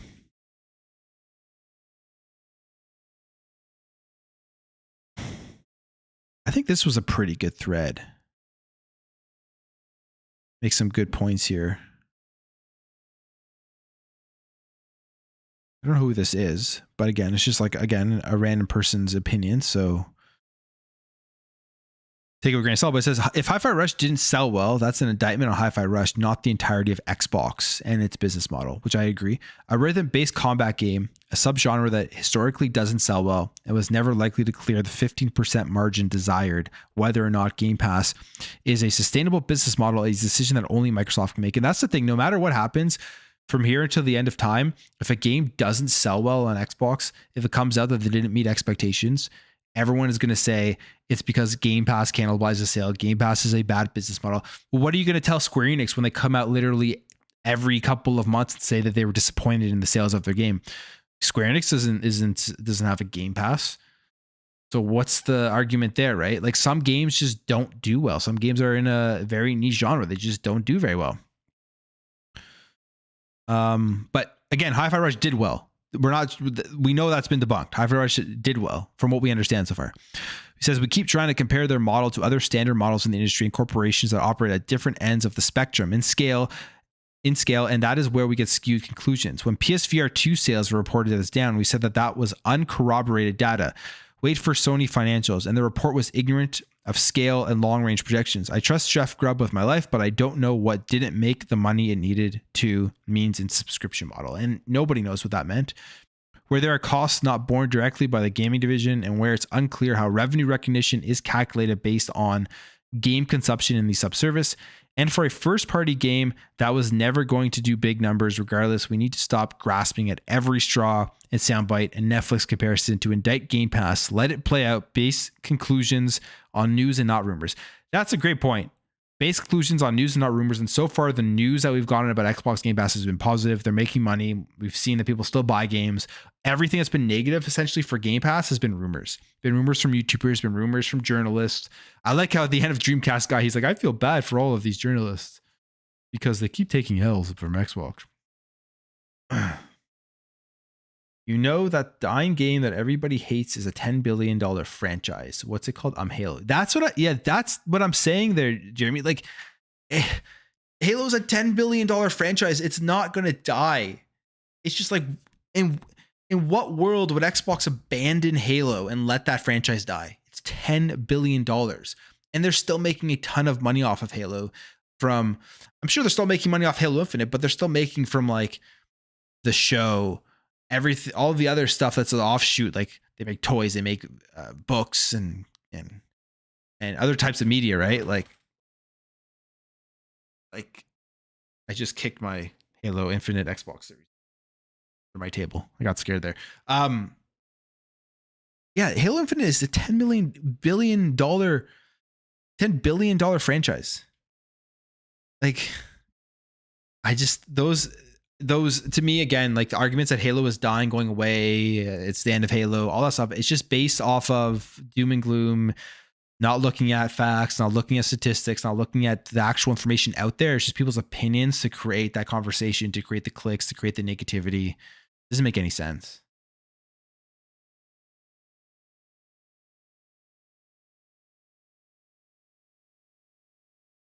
Didn't the show? No, let me see.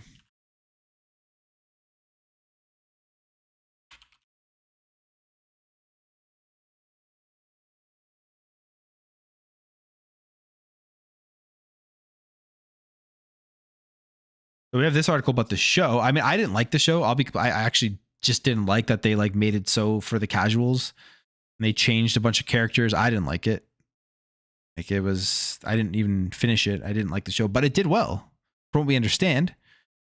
Now, I know people will like love to hold people like, say, oh, you're wrong. I'm basing my opinions that I have on a lot of this stuff off of the facts or like off of the news that's out there publicly. If those things change tomorrow, Phil Spencer comes out and says that Xbox is in a dire position.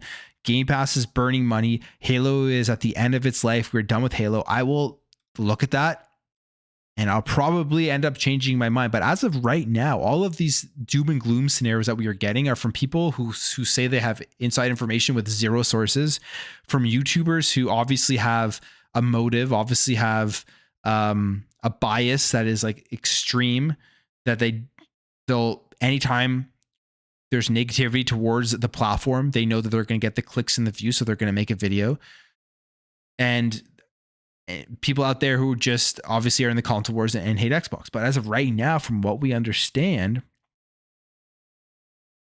there's more successes with Xbox than there are failures. And Xbox is going nowhere as they're going and purchasing a ABK for $70 billion. And are they making what? Are they making a season 2 of Halo? Of the show? Let me look it up. How well did Halo do? And will there be a season? Again, I didn't like the show, so I haven't followed it other than when I've looked at the stuff where they've said that the show has been very successful.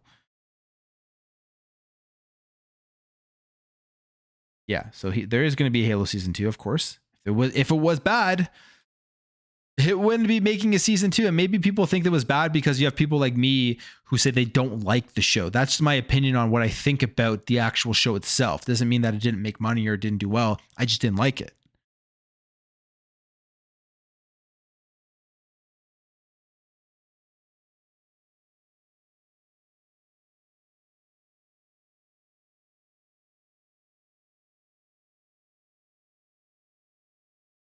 Sunk cost fallacy. I mean, fair point. Could be, but I think Halo is still generating a lot of revenue for Xbox. I know people like to look at Halo Infinite, but I think as an IP, as a franchise, like the amount of money they probably make just from everything, royalties of Master Chief, of Halo, everywhere. They probably just make so much. That's why it's like those things will generally not go away. There'll generally always be more of it. Makes just too much money overall. Like if you're going to tell me that is the Halo video game ever going to die? No, I don't believe so. I don't believe so at all. I don't think the Halo video game is going to. We're going to get another Halo. I'd guarantee. I would almost guarantee we're going to get another Halo. There's just no way that they would ever stop the franchise. It's like literally. There's the diehard Halo fans, and then there's the people that literally just think about Xbox. The first thing they think about is Halo. That alone, in terms of a marketing perspective, is so valuable. Xbox would never want to get rid of that. Like, there's people out there who will think about if they're just people who want to play games, they don't follow the industry that crazily. They're just like, oh, Halo, Xbox. It's without Halo, there's no Xbox, in my opinion. I know it sounds crazy, but like it's just like it's one. It's together. It's Halo and Xbox are the synonymous. They're one.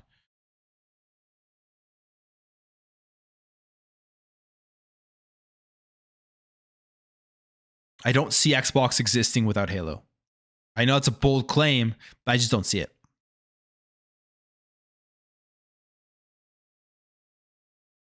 They may go on a break. They may sit back and say, hey, we got to get our shit together here. We've got to make sure that the next release is flawless. So there may not be another Halo for quite a while. I can see that happening, but it will never go away. It will never go away.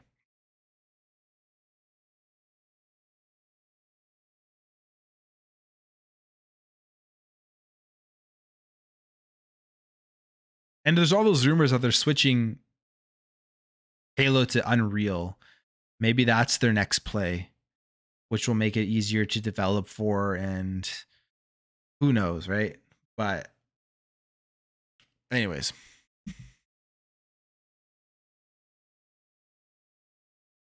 Sunk cost is when you're losing, but invested so much that you can't let go. That does not describe Halo. I agree, Jeremy. I agree 100%. I highly doubt they're losing money on the Halo franchise. Let's put it that way. $10 billion. No, it's huge. So, I don't know. It's just doom and gloom with that too. To me, it's like people like look at things in with tunnel vision. They look at Halo Infinite. They look at how Halo Infinite is doing, and they say, "Oh, well, the franchise is done. It's finished. No more Halo. They're never going to make another Halo again because Halo Infinite's player numbers on Steam aren't high enough, or player numbers overall aren't high enough. We don't know the Xbox player numbers. They could be decent. Who knows? It's just like that. There's no like thinking around that. It's just wrong. Like, And if I'm wrong, I'll admit it. But I just don't. It doesn't make any sense. It's just it doesn't make any sense about Halo. Halo's gonna be fine.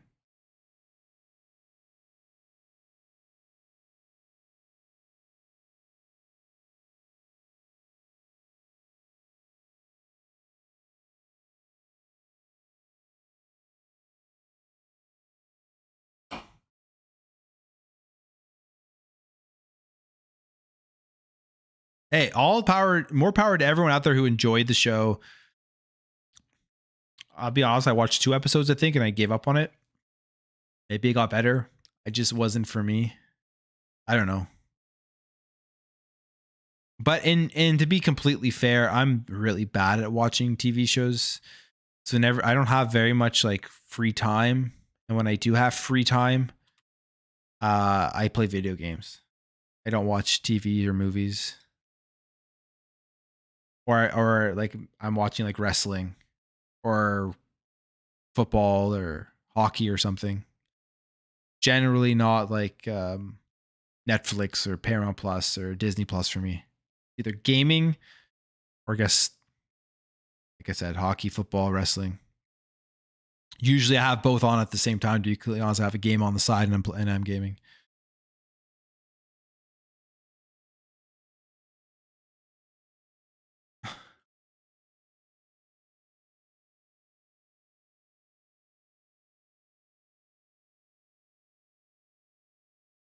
But like, here's the other thing too, right? Let's like look at the other thing that gets to me is when we talk about Xbox in 2023 with all the doom and gloom, it's like, do people forget how good Game Pass has been this year just because Redfall is releasing at 30 frames per second? Now, to be fair, it's not first party stuff, but the service itself is still Xbox. And do people forget how good it's been?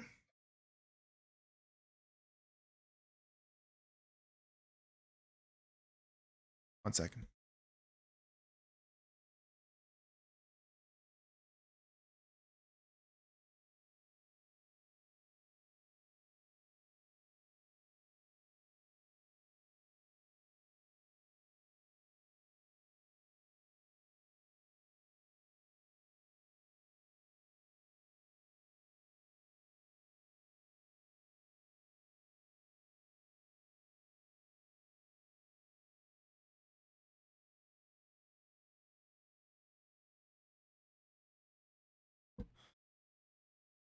Sorry about that. Luckily, my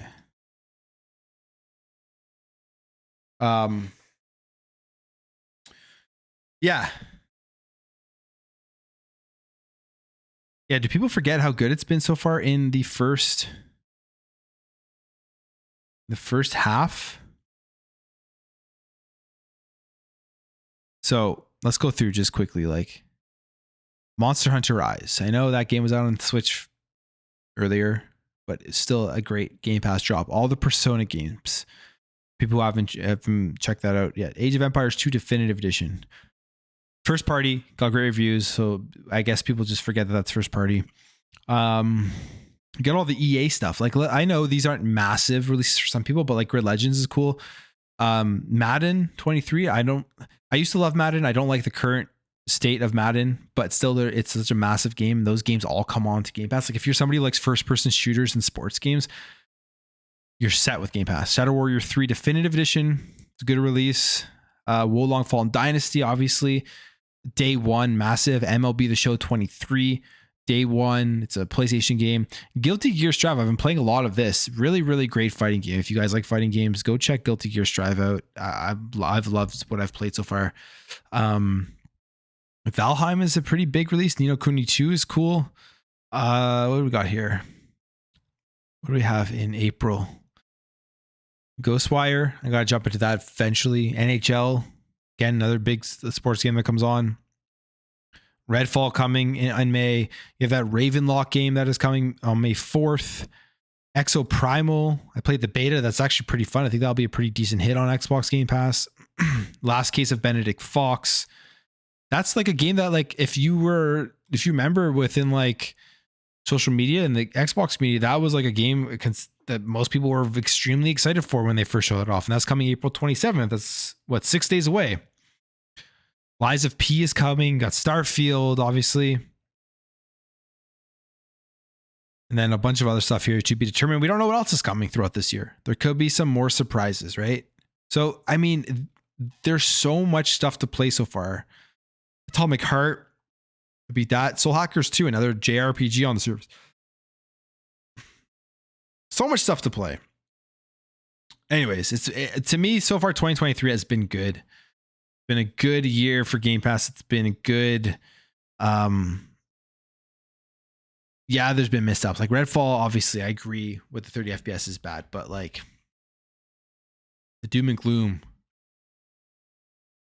yeah, crazy. I guess the Doom and Gloom comes from people just not wanting to see any more negativity, and they've been waiting and they're thinking that they haven't delivered, but I don't know.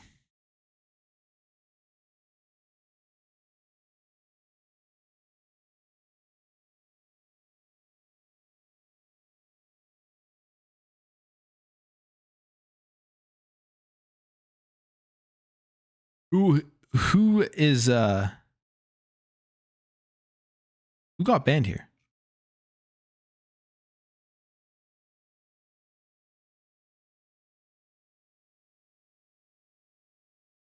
All right. Let me see here. Give me a second.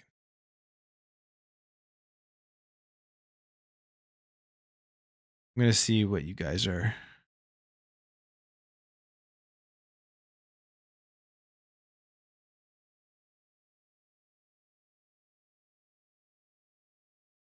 But yeah, if you guys haven't hit the like, hit the like.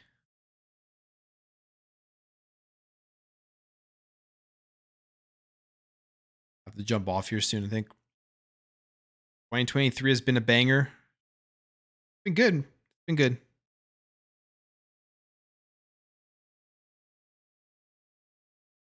Victor W. Okay. I'll see if I can bring it back. He says some. I don't think he's too bad, honestly. Let's see.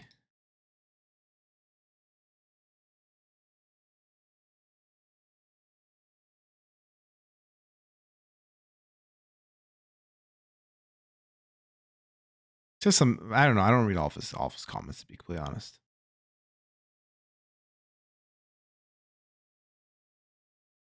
All right.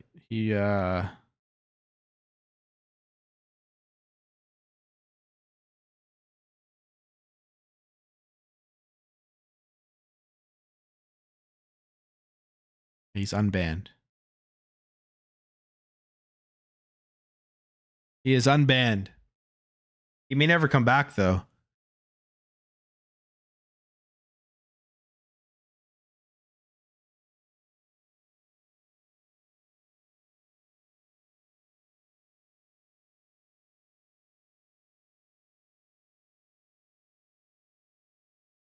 You know what? Okay, so the moderation stuff, I'm going to have to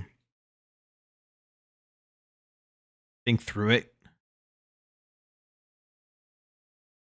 So if you guys lose your moderation, don't be mad. But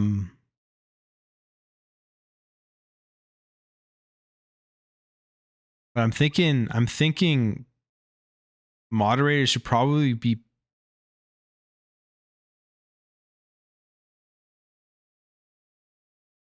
I don't know.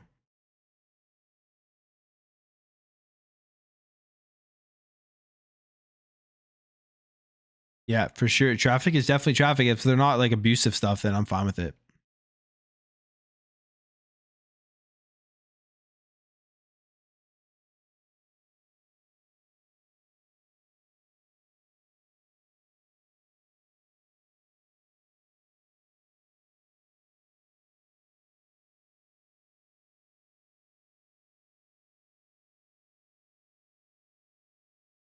Who got unbanned? Victor W got unbanned.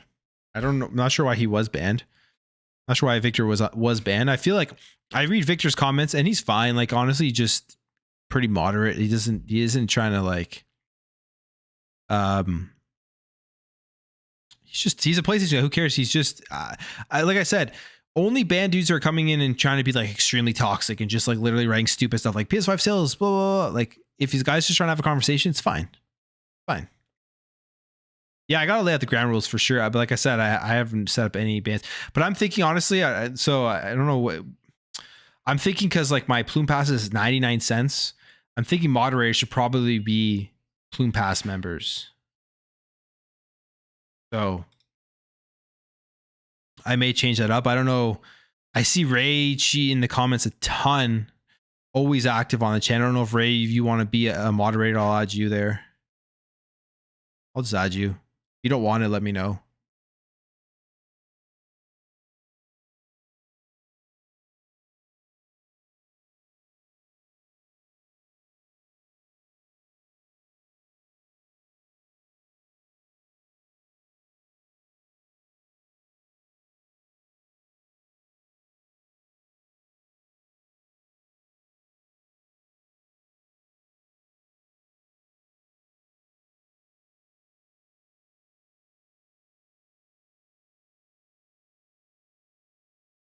You don't want the power? All right. That's fair.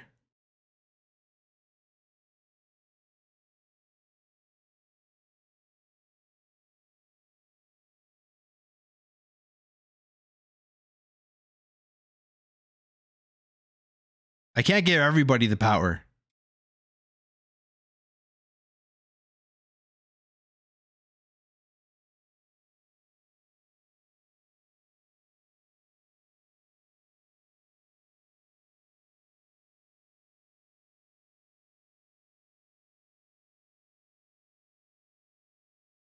Listen, when it comes to like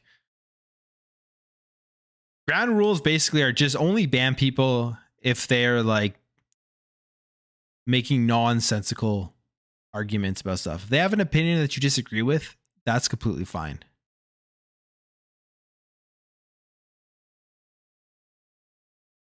How many trolls are in the chat right now? I'm going like my chat is, I'm trying to like see it. Like I don't see like too many trolls.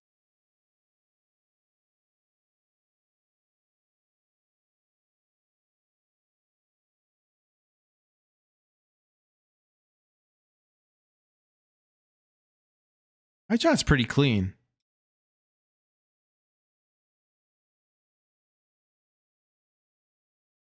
I agree with Mr. Orange. It's about your channel, good or bad. They need to allow people to come here and discuss gaming. Yeah, for sure, Mr. Orange.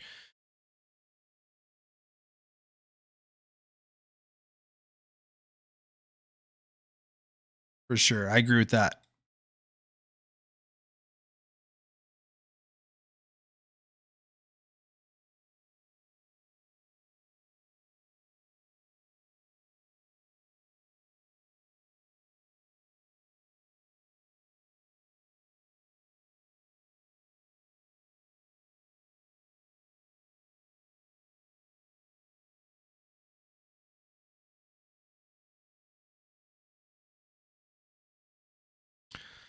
You guys kick the trolls? Okay.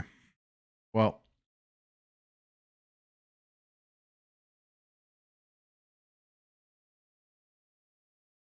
All right. Anyways. Yeah, I haven't had moderators before, so this is definitely a learning experience. I'm gonna have to figure out what the best way forward is it with moderators. So if you guys lose your power, don't be offended. I'm just trying to figure it out because I've never had it before. But yeah.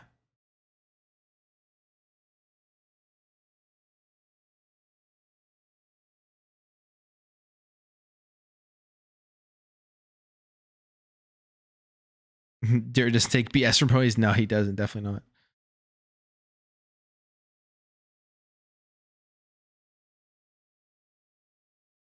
I just don't feel like I have like bad. Like I feel like like Sony fans that are in the chat or here on my channel. There are some that clearly have bad intentions, but I feel like most of them, I don't think I have the bad ones that are just here to troll and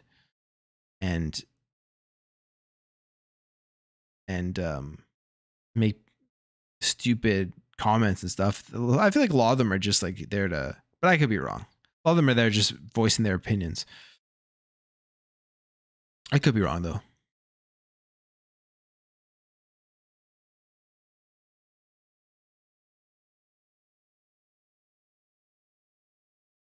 Keep one trusted mod. Fair. Who can I trust? That's the question, right? Anyways, I haven't had mods before, so I'm gonna just change it up. I'll probably just revoke everyone's and then figure it out next time I stream or whatever. I jump in, so. But I'm gonna end the stream there, guys, because I've been, what's it been, an hour and 2 hours? Hour and 50 minutes. So we talked about a lot of stuff here for Hi-Fi Rush, the Xbox Doom and Gloom. I went on a bunch of rants. We watched Dreamcast video. It was a fun time. Appreciate everyone jumping in to the chat. I appreciate the mods doing their best. Yeah.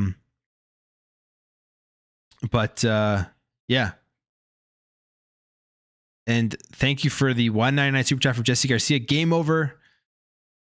It is game over for this stream. Criticism is protest.